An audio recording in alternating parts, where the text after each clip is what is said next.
ఇంట్లో ఎప్పుడు పప్పు అన్నం తిని కొంచెం గ్యాస్ట్రిక్ వచ్చింది. అందుకే ఈరోజు మండే కదా, వెజ్ తినాలి. వెజ్లో ఏమున్నాయి, ఒక ఎక్స్పెరిమెంట్ చేస్తున్నా. టేస్ట్ ఎట్లా అవుతుందో తెలియదు కానీ ట్రై చేస్తున్నా. పెసరపప్పు దొరికింది, పెసరపప్పు బియ్యం నానబెట్టేసిన, పక్కకి పెట్టేసిన.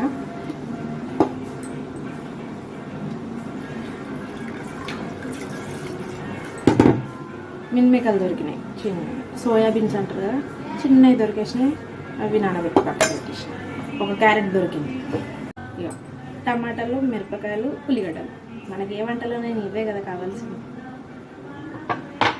ఇవి ఫ్రై చేసి ఆయిల్లో మిక్సీ పడతాం.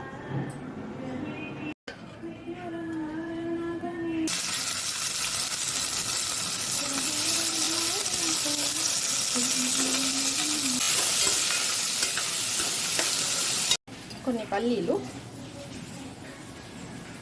పప్పు,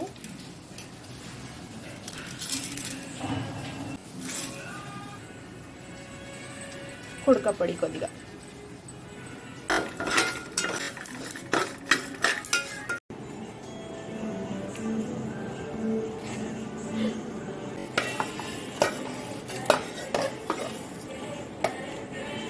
ఇవి కూడా ఇంట్లోనే వేసేస్తున్నాం మసాలా.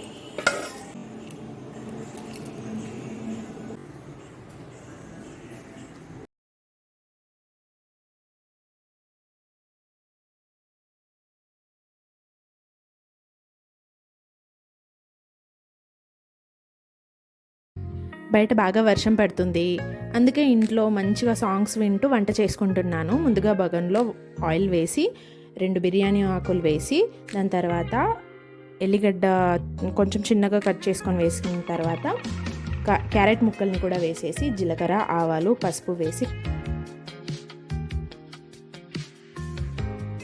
కొంచెం కలుపుకున్న తర్వాత ఎండుమిర్చీలు ఉంటే ఒక 2-3 వేసేయాలి. అవి కూడా కలిపిన తర్వాత ముందుగా మనం ప్రిపేర్ చేసుకున్న ఉల్లిగడ్డ పేస్ట్ వేసేసి కలిపేసేయాలి. గ్రేవీ కావాలి కదా మనకి, గ్రేవీని మంచిగా ఆయిల్లో ఉడకనివ్వాలి. ఇప్పుడు చిన్న సోయాబీన్స్ని వేసేసి కూడా కలిపేయాలి. సాల్ట్ వేయాలి.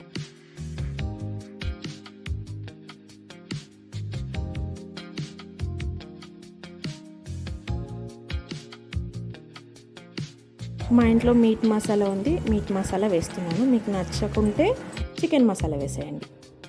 నూనెలో అన్నీ ఫ్రై అయిన తర్వాత ముందుగా నానబెట్టుకున్న బియ్యము, పెసరపప్పు దీంట్లో వేసేసి కలిపేయాలి.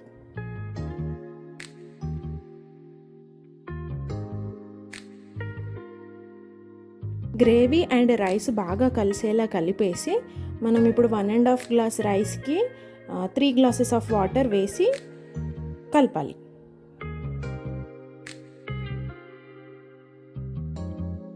ఒక్క విషయం గుర్తుపెట్టుకోండి, మనం ఎక్స్పెరిమెంటల్ చేసినా, నార్మల్గా వంట చేసినా, ఏదైనా కొత్త వంటకాలు చేసినా కూడా ఏదైనా సరే ఫస్ట్ అది బాగా ఉడకనివ్వాలి.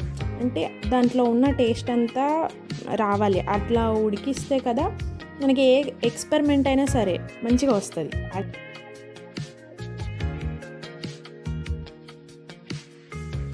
అంతే అండి, ఫైనల్గా మన ఎక్స్పెరిమెంట్ రైస్ అయితే అయిపోయింది. మంచిగా దమ్ పెట్టేశాను.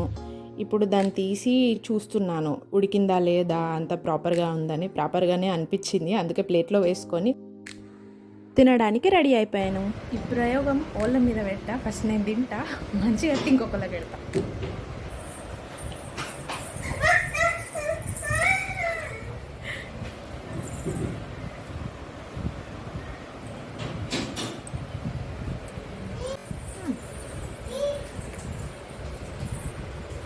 ఓకే, అంతేం బాగాలేకుండా ఏం లేదు, బాగానే ఉంది.